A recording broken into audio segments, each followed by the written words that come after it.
FRISCO, so the other night I happened to be involved in a conversation with one of the top legal minds in Texas, an expert litigator, mediator and negotiator.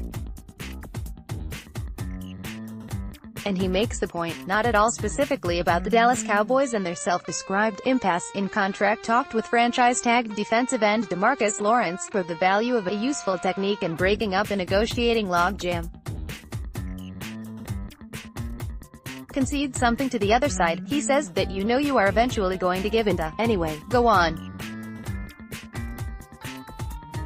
Each side is looking to feel good about getting some sort of small win, and each side is struggling to gain some trust with the other side, he says. Concede a point. Give in. Let your opponent W in something. And suddenly, the other side has a reason to trust you. You inch closer.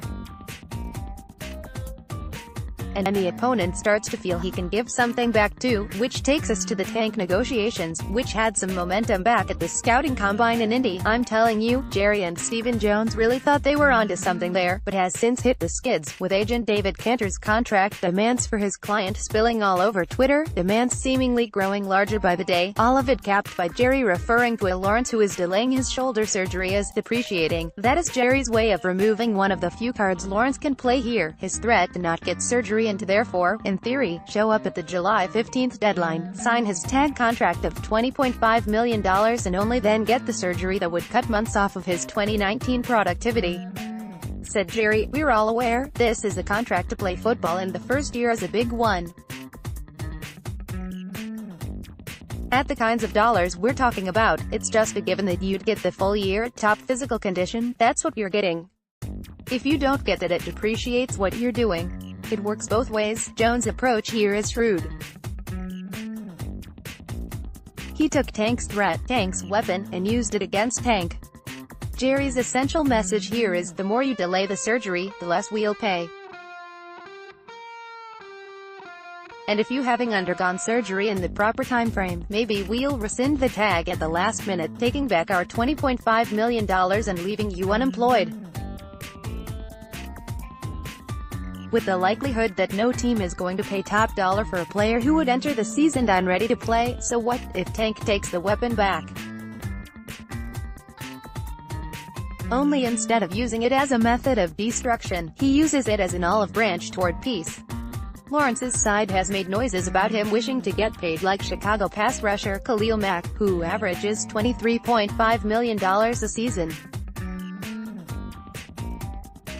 Stephen has revealed that Mack's salary is part of the reason we're struggling a little bit to bridge the delta.